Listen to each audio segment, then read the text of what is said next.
Chers téléspectateurs, bienvenue à ce nouveau numéro de votre entretien hebdomadaire. Aujourd'hui, nous sommes à Fatick, plus exactement au lycée Coumba Ndoffène Diouf de Fatick, donc avec le censeur, cette fois, du lycée Coumba Ndoffène Diouf de Fatick, monsieur Pape Leyti Faye. Bonjour censeur. Bonjour, monsieur Sarr. Donc aujourd'hui, nous sommes venus le voir pour parler avec lui donc, de ce début d'année. Ce début d'année, pourquoi le censeur? Parce que c'est les directeurs des études au niveau des lycées. Donc, ils se chargent de toutes les tâches pédagogiques. Et aujourd'hui, cette année, on a vu donc un flux déjà au niveau de tous les lycées pratiquement du Sénégal. Nous sommes venus voir à Fatick si ce qu'on a vu à Dakar, donc c'est la même chose qui se passe à Fatick. Voilà, donc au niveau de ce flux-là, n'est-ce pas, censeur? Effectivement. Cette année, est-ce que vous avez reçu plus d'élèves que d'habitude? Oui, permettez-moi de vous remercier, monsieur Sarr, de votre visite. Nous sommes ravis de vous recevoir et pouvoir échanger avec vous sur les questions que traverse le système éducatif en général, mais notre établissement, le lycée Coumba Ndoffène Diouf en particulier. Effectivement, comme vous venez de le dire, il est constaté sur le territoire national, de manière générale, un flux important des effectifs. Cela est dû naturellement aux circonstances de l'année scolaire 2019-2020, liées particulièrement à la pandémie, qui a un peu désorganisé le système, nous obligeant à faire recours à un autre mode d'organisation qui a impacté les résultats et naturellement, cet impact n'a pas épargné les effectifs de cette année. Ok. Et par rapport à l'année passée, vous en êtes à combien? Par rapport à... Un peu plus. Donc, les effectifs de tout le lycée actuellement, c'est combien? Actuellement, nous tournons autour de 1850 élèves, en lieu et place de 1600 l'année dernière. Okay. Légèrement moins de 1600 d'ailleurs. Ok. Ouais, donc, ok. Avec combien de classes pédagogiques? Nous sommes à 35 classes pédagogiques avec 30 salles physiques. Donc nous fonctionnons avec 5 classes nomades pour un personnel enseignant de 60. 60. Donc est-ce que ce chiffre-là, est-ce que ça a impacté dans la répartition donc, des enseignants en fonction de ces classes? Est-ce que c'est le même quantum qui est maintenu pour ces enseignants ou est-ce que vous avez dû faire une réduction au niveau de certaines matières? Une réduction du quantum horaire au niveau des matières, non. Au niveau des professeurs également, non. Parce que chaque classe, chaque discipline, comme chaque professeur, a un quantum horaire hebdomadaire à consommer. Et nous sommes dans l'obligation de faire respecter cela. Nous l'avons fait, nous avons respecté le quantum horaire accrédité pour chaque classe, pour chaque discipline et pour chaque professeur, malgré le flux dont nous avons fait allusion tout à l'heure. Cela maintenant n'a pas été sans beaucoup de difficultés, franchement, il faut le dire. Comme vous pouvez le constater, les classes ont augmenté parce que les effectifs ont augmenté. Et en guise d'exemple, on s'est retrouvé avec 14 secondes en lieu et place de 11 l'année dernière. Okay. Nous nous sommes retrouvés avec 14 terminales en lieu et place de 13 l'année dernière. Alors vous comprendrez aisément qu'il y aura normalement un problème au niveau de la répartition des classes, d'autant qu'on a perdu 2 professeurs, un en français et un en sciences physiques qui ne sont pas toujours remplacés. Donc ce qui nous a posé beaucoup de problèmes au niveau de l'élaboration surtout des emplois du temps. Néanmoins, nous sommes débrouillés quand même à donner malgré tout, au niveau de ces matières-là, vous parvenez à dispenser le même nombre d'heures par semaine pour chaque classe? Tout à fait. Nous sommes parvenus à respecter le crédit horaire attribué à chaque classe, normal attribué à chaque classe. Ouais. Ok. Et Et comme j'ai dit, ça a été difficile. Ça a été très difficile parce que pour beaucoup de disciplines, le nombre de professeurs, le ratio professeur-élève n'est pas... crédit horaire pour moi a été dépassé, comme le cas des sciences physiques où nous sommes à 115% de taux d'utilisation des professeurs. En philosophie, nous sommes à 117% de taux d'utilisation des professeurs. En EPS, nous sommes à 114% de taux d'utilisation des professeurs. Donc, vous voyez que nos professeurs sont surutilisés. Ce qui est très compliqué et qui a une conséquence au niveau du rendement même du professeur. Ok. Alors, espérons juste que ces professeurs, ces braves professeurs, qu'ils puissent recevoir un retour en heures supplémentaires, donc voilà, pour ces sacrifices qu'ils sont en train de faire. Donc nous avons eu à faire le tour un peu de quelques autres établissements et de quelques services, parmi lesquels le CAOSP. Nous en profitons pour dire déjà un bonjour au directeur du CAOSP, M. Diagne. Donc on a vu que pour les orientations en seconde, le CM3, donc, qui est au quartier Ndiaye, a dû recevoir des élèves en classe de seconde. Est-ce que vous avez comptabilisé ces secondes-là, donc dans les 14 que vous avez cités tout à l'heure? Effectivement, nous avons comptabilisé ces 14 secondes, puisque ce sont des élèves. Ces élèves... Donc ce ne sont pas des élèves du CM3, mais toujours des élèves du lycée. J'en viens, c'est-à-dire au départ, c'était nos élèves, puisqu'ils étaient orientés au lycée Coumba Ndoffène Diouf. C'est nous qui les avons reçus. Et c'est juste à la veille de l'ouverture des classes, quand on s'est rendu compte qu'il nous était impossible de loger ces élèves dans l'établissement, parce que la capacité d'accueil étant très inférieure à l'effectif reçu, on a fait recours à l'autorité, qui est l'inspecteur d'académie, avec les parents d'élèves et l'établissement cité, tantôt CM3, ont pu quand même trouver une entente pour recevoir ces élèves. Quelques jours après, qui dépendaient de nous, qui devraient être gérés par nous. Quelques jours après, ils sont revenus pour nous dire que finalement, ils pourraient quand même gérer ces classes. Nous leur avons dit tant mieux. Et quelques jours encore après, ils reviennent pour nous dire que d'ailleurs, ils aimeraient avoir une classe scientifique, plus les 3 autres classes littéraires, ça allait faire 4 classes, pour éventuellement tendre vers un lycée. Un lycée. Donc c'est le souhait qu'ils ont formulé, en tout cas les parents d'élèves. Et j'espère bien que l'administration va les accompagner dans ce sens, parce que Fatick en a besoin. Aujourd'hui, nous sommes vraiment dans le besoin d'un second établissement secondaire. Oui, donc le projet ne vient pas des autorités, mais le projet vient surtout donc des parents d'élèves, donc de la base, on va dire. Le projet donc de faire de ce CM3 un lycée. Et vous, au niveau donc du lycée Coumba Ndoffène Diouf, c'est une opportunité pour vous ou ce serait un problème? Mais une très grande opportunité. Je viens de vous dire, M. Sarr, tantôt, que Fatick a besoin d'un second établissement secondaire au regard des effectifs que la ville compte aujourd'hui. Cela est d'autant plus justifié que nous avions eu des problèmes à loger ces élèves, jusqu'à aller faire recours au CM3 pour pouvoir les recevoir. Donc, il est évidemment nécessaire qu'il y ait un second lycée au niveau de Fatick.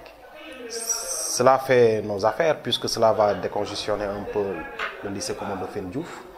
Cela va réduire les effectifs et cela forcément aura un impact au niveau de la qualité.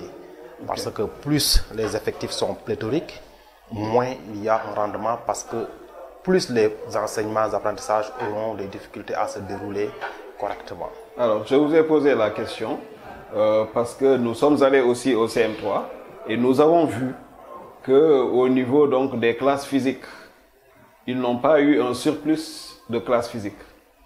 Donc, ça veut dire que l'année prochaine, s'il plaît à Dieu, donc ces élèves qui devront aller en première, s'il n'y a pas de classe physique, donc de nouvelles classes physiques, et qu'ils reçoivent d'autres classes en seconde, est-ce qu'on ne risque pas de vous retourner ces élèves-là? Et est-ce que ça ne risque pas de poser un problème? Vous envisagez cette hypothèse? Oui. Oui, en ce sens que ces élèves qui sont actuellement au CM3 étaient destinés au lycée Coumba Ndoffène Diouf. C'est parce que nous n'avons pas assez de salles de classe pour les accueillir que nous les avons transférés là-bas, en accord avec l'autorité académique. Si l'année prochaine, on décide de les ramener ici, on n'y peut rien. Mais nous ne le souhaitons pas. Parce que, comme je viens de vous le dire, le lycée Coumba Ndoffène Diouf s'étouffe. Il a besoin de respirer. Il a besoin de réduire son effectif à la limite de ses possibilités pour pouvoir renouer le blason, redorer le blason autant pour moi de la performance, de l'excellence.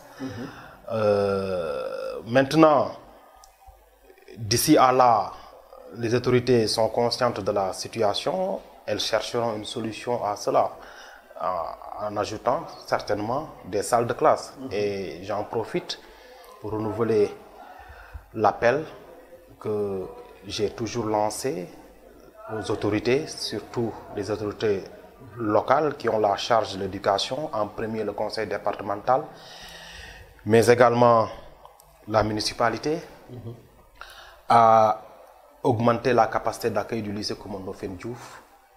Et le conseil départemental surtout. Surtout, et aussi essayer de faire du CM3 un second lycée. Un second lycée. En tout cas, le besoin est là, parce que pour la distance donc entre le CM3 et le lycée Coumba Ndoffène Diouf de Fatick, à pied, c'est au minimum 1 heure de temps. Donc voilà, ça veut dire que les élèves qui habitent donc au niveau de ces environs-là, donc vraiment pour ces élèves-là, ce serait une aubaine, donc que ce CM soit érigé en lycée. Donc, je vous rappelle, chers téléspectateurs, que nous sommes avec le censeur du lycée Coumba Ndoffène Diouf de Fatick, monsieur Pape Leyti Faye, qui est aussi un professeur d'éducation physique. De plus en plus, on entend parler donc de la formation, surtout de ces sortants donc du CNEPS de Thiès, qui veulent être recrutés comme professeurs d'éducation physique. Donc, pour être professeur d'éducation physique, qu'est-ce qu'il y a comme condition déjà à remplir? Alors, pour être professeur d'éducation physique, M. Sarr, il faut passer par une formation. Il y en a 2 au Sénégal. Il y a le CNEPS qui forme des maîtres d'éducation physique. Ok. On y entre avec le niveau du BFM, minimum, plus 3 ans de formation. Il y a...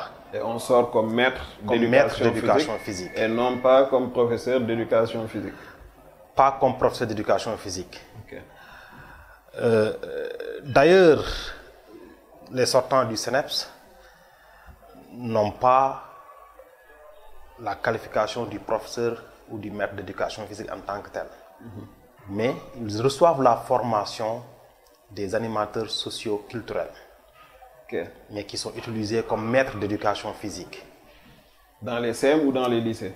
En principe, dans les CM, dans les collèges d'enseignement moyen, parce qu'ils ont le niveau du BFM. Donc, ils ont reçu une formation socio-culturelle, et on les utilise comme des maîtres d'éducation physique pour compenser le manque qui existe sur le terrain. La deuxième école, c'est l'INSEPS, qui forme les professeurs certifiés. On y entre avec le niveau du baccalauréat. Au début, c'était le baccalauréat S. Et vers les années 2000, ça a été généralisé. Et on y sort avec le diplôme de professeur d'aptitude à l'enseignement de l'éducation physique et du sport. L'INSEPS est basé à Dakar, à l'université Cheikh Anta Diop. Voilà les 2 écoles qui forment les intervenants en éducation physique sportive. Ok. Maintenant, naturellement, il y en a qui étaient recrutés sur le tas. J'ai dit étaient parce que ça n'existe plus. C'était les professeurs vacataires Ok. qui étaient des initiateurs de sport. Donc, il y avait des diplômes dans le sport.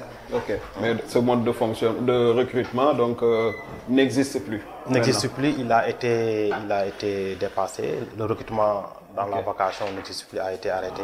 Ok. Voilà. Alors, je vous pose la question parce que beaucoup de gens ne comprennent pas réellement ce qui se passe. Avec, par exemple, ces sortants donc du CNEPS. C'est quoi le problème?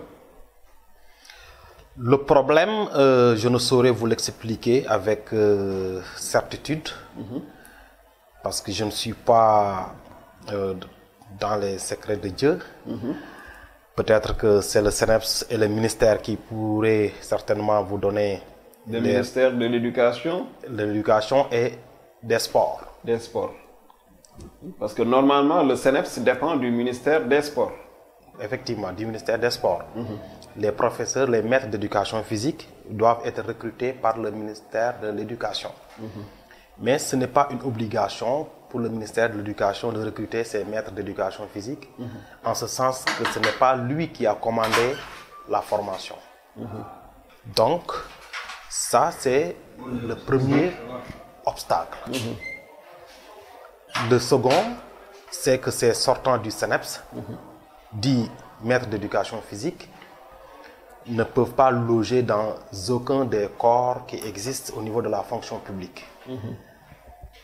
Et c'est là le véritable problème par rapport à leur insertion, par rapport à leur recrutement.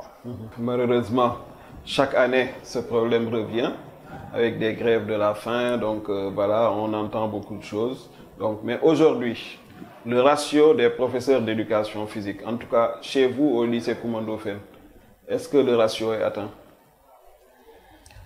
Oui, le ratio est atteint. Comme je vous l'ai dit un peu plus tôt, que nous sommes à 114% de taux d'utilisation des professeurs. Donc le ratio est même dépassé. En d'autres termes, on est en manque. On aurait aimé acquérir un autre professeur d'éducation physique, ce qui allait gérer les autres parce qu'ils ont dépassé leur quantum horaire hebdomadaire. D'où la nécessité de recruter. Le besoin est là. Est-ce que l'INSEPS continue à former? L'INSEPS continue à former. Chaque année, l'INSEPS forme. Seulement, c'est au niveau du recrutement qu'il y a des problèmes. L'État ne recrute pas, en tout cas, je ne dirais pas assez, mais pas en fonction des besoins sur le terrain. Le recrutement est en deçà des besoins. Et les raisons, peut-être, pourront vous être données par les recruteurs, l'État. Chers téléspectateurs, je vous rappelle que nous sommes avec M. Pape Leïti Faye, le censeur du lycée Coumando Fène Diouf de Fatick. Le censeur, le censorat. Donc, certains disent que c'est le rôle le plus ingrat dans l'école. Censeur. C'est un travail, donc souvent les censeurs ne sont pas en bon terme avec les enseignants, ils ne sont pas en bon terme avec les élèves, parce qu'ils doivent aller tout le temps au charbon, ils doivent aller tout le temps à la confrontation. Est-ce que c'est votre cas, censeur? Bon, c'est vrai, c'est un peu compliqué de qualifier le rôle de censeur comme toujours un rôle ingrat, un travail ingrat. Mais ce n'est pas quand même sans difficulté. Nous vivons cela tous les jours avec le personnel enseignant, avec les élèves et tout ce qui tourne autour des enseignements-apprentissages. C'est normal parce que il y a toujours des malentendus, des imperfections qu'il faut aller corriger, régler, gérer. Donc forcément, il faut des fois qu'on se confronte à ces genres de situations où on est perçu comme le compliqué, comme le gendarme de l'école, parce qu'il faut demander aux professeurs d'être là à l'heure, de terminer leur cours, d'être à jour avec le programme, demander aux élèves d'être corrects vestimentairement, de chasser ou de rappeler toujours à l'ordre les élèves retardataires, absentéistes, ainsi de suite, ainsi de suite. Voilà un ensemble d'actions que nous sommes amenés à mener et qui, des fois, fait que nous sommes mal perçus par rapport à notre vraie mission, par rapport à notre rôle. D'où le qualificatif maintenant d'ingrat. De rôle ingrat. De rôle ingrat, voilà. Mais bon, c'est nous qui l'avons choisi, ce n'est pas facile, on le sait, mais nous l'avons choisi, nous l'assumons. Et chaque jour que Dieu fait, nous nous donnons sans réserve pour conduire au mieux possible cette tâche, qui n'est pas du tout facile, disons-le. Alors, on ne peut pas ne pas parler donc de performance. Donc, le lycée Coumando Fendjouf, est-ce que le lycée Coumando Fendjouf a eu de très bons résultats l'année dernière au bac? Au baccalauréat l'année dernière, effectivement, le lycée Coumando Fendjouf a eu de très très bons résultats. Nous avons eu 69,90%, presque 70%, ce qui a été un très très très bon résultat par rapport aux autres résultats. Mais comme je vous ai dit tantôt, l'année dernière a été une année très particulière sur tous les plans, ce qui fait que peut-être ces résultats ne sauraient être objectifs à mon sens. Ça, c'est mon sentiment personnel. Parce qu'ils ne se sont pas obtenus dans les conditions habituelles de travail, donc d'enseignement-apprentissage. En conséquence, j'émets du réserve par rapport à ces résultats qui sont jugés bons, voire très bons sur l'ensemble du territoire national. En tout cas, beaucoup de gens ne parviennent pas à expliquer ces résultats. Donc, il n'y a que des hypothèses qui sont posées, ça et là. Donc, certaines sont très positives, d'autres sont par contre plus ou moins négatives. Donc, mais vous, au niveau donc de votre établissement, lors de la reprise des enseignements-apprentissages pour les classes de terminale, donc, est-ce que vous pensez que vous avez fait vraiment le nécessaire pour que ces élèves-là puissent recevoir donc les meilleurs enseignements possibles? Mais tout à fait, tout à fait. Nous avions fait tout ce qui était possible, tout ce qui était nécessaire pour amener les élèves à faire de très bons résultats en fin d'année. Cela nous a été facilité par l'effectif réduit de l'établissement, parce que c'est seulement les terminales qu'on avait en charge. On avait assez de salles, on avait assez de personnel pour 13 classes. Les enseignements-apprentissages s'étaient déroulés normalement. On avait même du temps pour des renforcements parce que les professeurs n'étaient pas trop chargés. Et voilà, les classes étaient réduites, donc 20 à 25 au maximum par classe.